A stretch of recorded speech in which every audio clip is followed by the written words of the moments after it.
Hi, Delara. Just wanted to do a quick video for you. Got my trusty shoulder holster here. This is usually what I carry when I travel, and it's easy to hide because it's under my arm, and I'm fat anyway. So I wear a jacket. Never know it. Okay, this is the condition we want it in. We're going to physically and visually check it because you know why. We have to pull the trigger. Okay. Set the trigger. I'm going to break it down. Okay, put the receiver down. Recoil spring assembly. Put that here. I don't know, can't really see that. Okay, there we go. That's a little better. So just cut the top of my head off. Alright, recoil spring assembly is not Glock. It is an aftermarket because it's a laser pointer.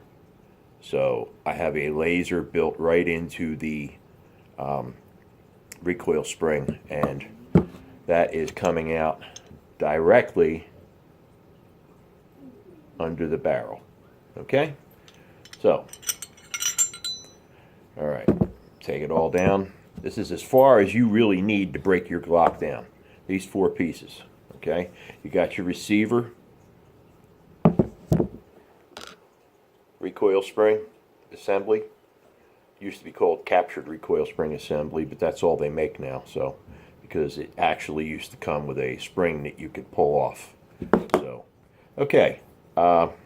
This is your barrel, obviously, and this is your slide. Okay, and on the slide we have your firing pin safety right here.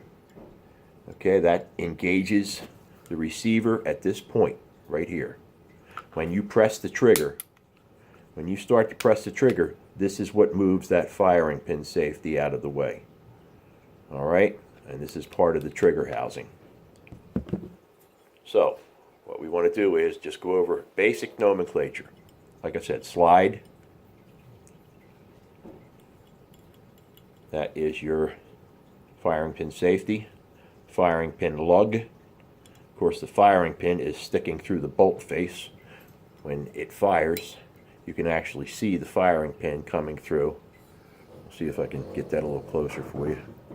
Okay, and watch the firing pin safety engage when I pull back on the firing pin lug. Now, I cannot push that back through. That's what you want to do when you check this. You want to make sure that that works. All right? This is your extractor right here. You only take that down when you take the slide apart, and that is this back door right here. Get your Glock tool, you open this up, and you can take it out, clean it if necessary. That's called detail stripping. All right, detail stripping you only do once in a while.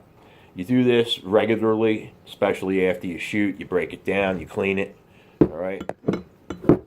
Okay, we got your trigger, and on the trigger is your trigger safety.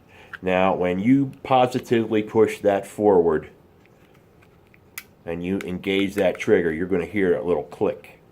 And that is your trigger safety engaging. That is only supposed to work when you put your finger directly on the trigger. So any chance object that may bang against the trigger, it won't discharge the firearm. And Glocks will not, absolutely, positively, will not go off unless you press the trigger. I don't care what any stories say. This is the go button right here. If you don't press this trigger, this gun will not fire. We've dropped them out of helicopters from 150 feet. Picked them up and shot them. They worked fine. All right?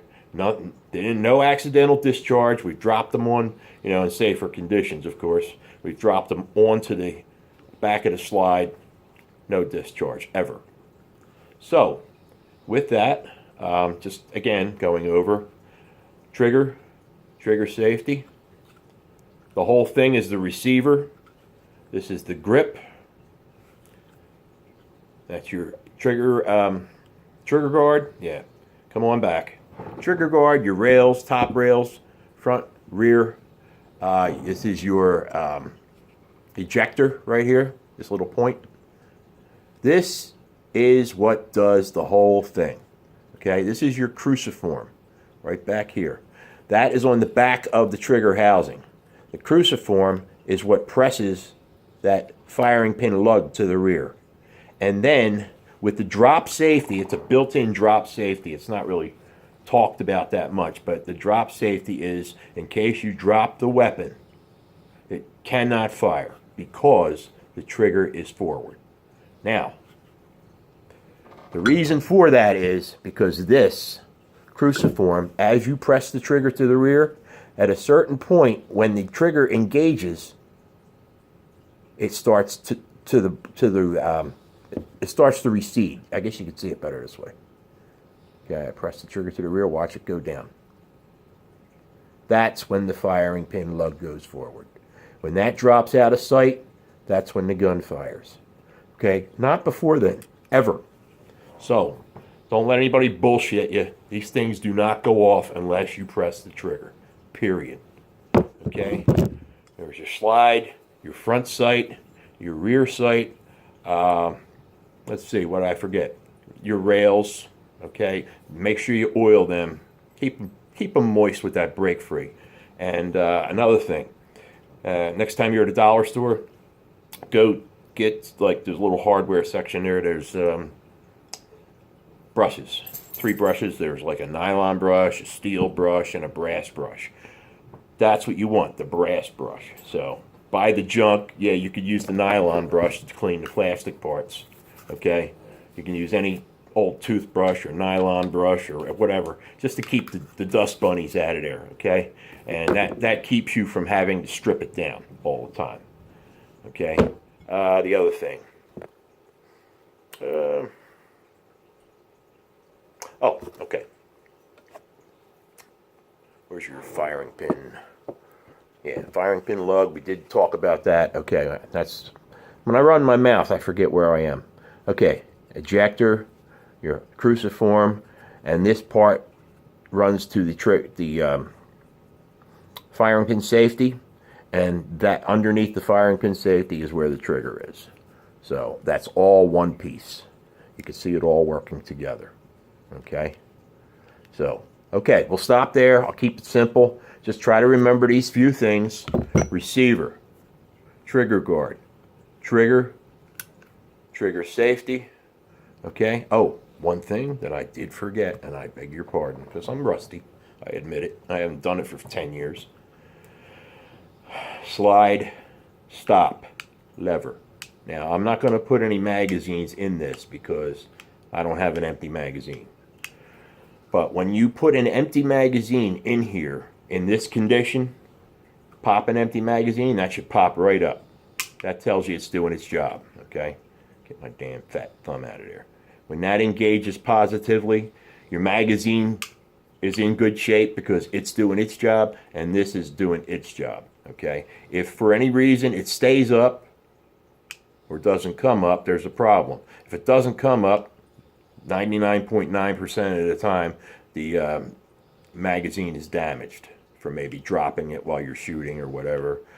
You may not, but in police training, we train them to drop the magazines where they are. Don't waste time fiddling with an empty magazine when you're engaged.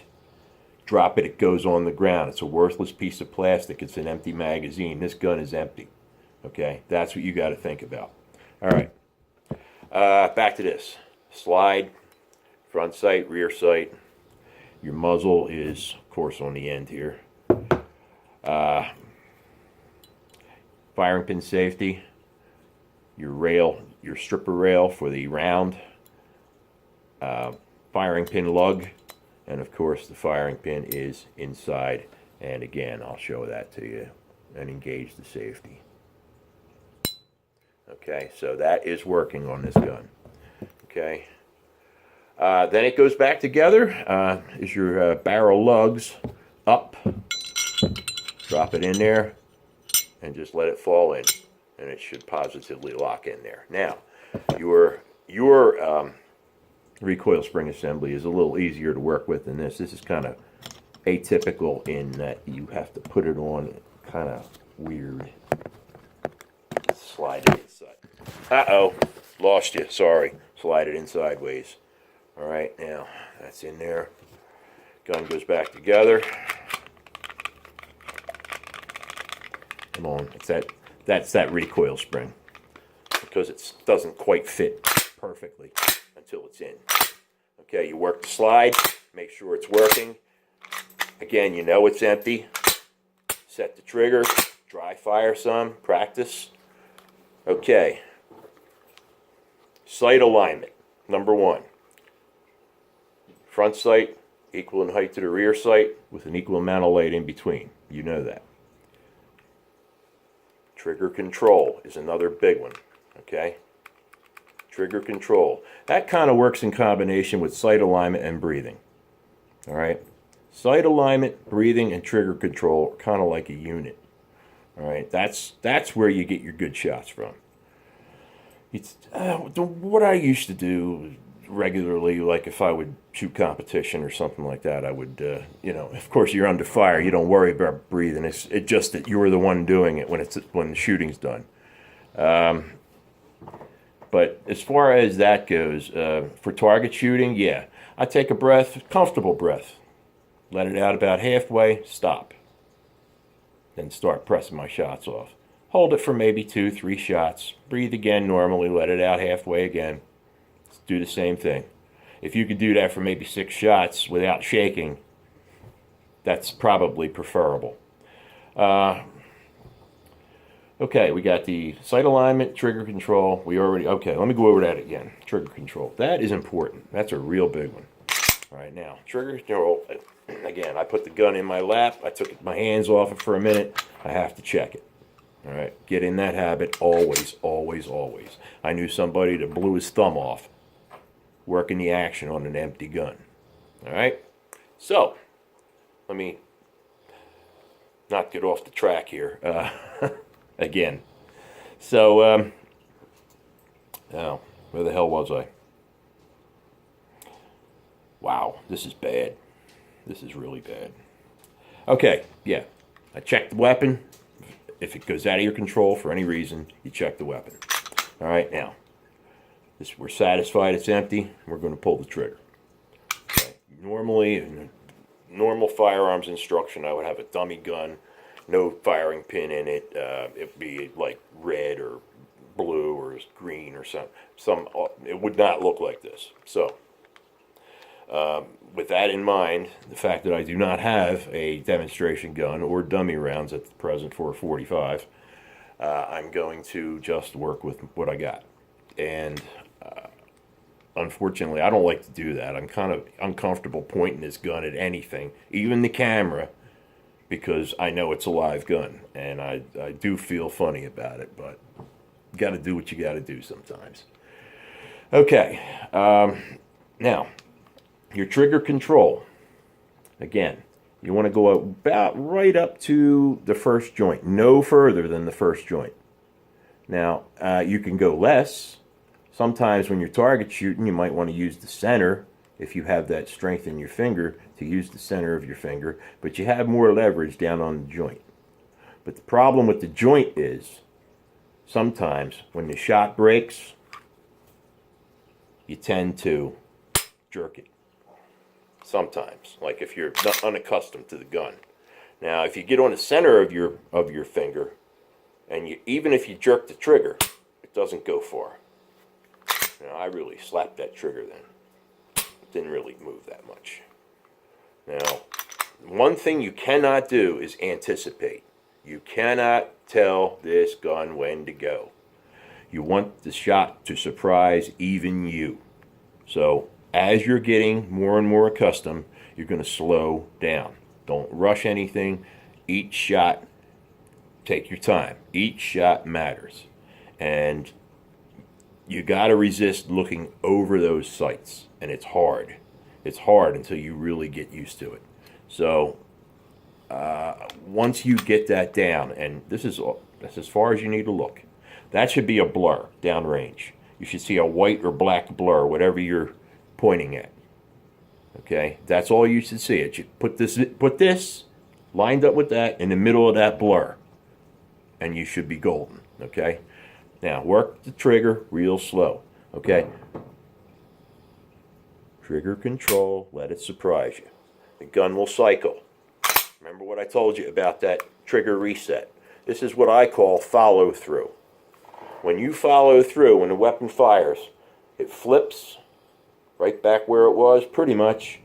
As you're aiming it, you're letting off the trigger. Again, slowly, slowly, slowly. And that's as far as you need to go. Start applying more pressure. You should have your aim by the time that clicks. Okay? Let's see. Magazine, I'm not going to check. Like I said, I don't have an empty magazine. Next time I'll strip one down so we can use it. If I missed anything, if you have any questions, please ask me. I'll be more than happy to talk to you about it. But consider getting that. You know what? You did say you got a kit. You probably have a brass brush in the kit. Never mind. All right. Talk to you soon. Take care.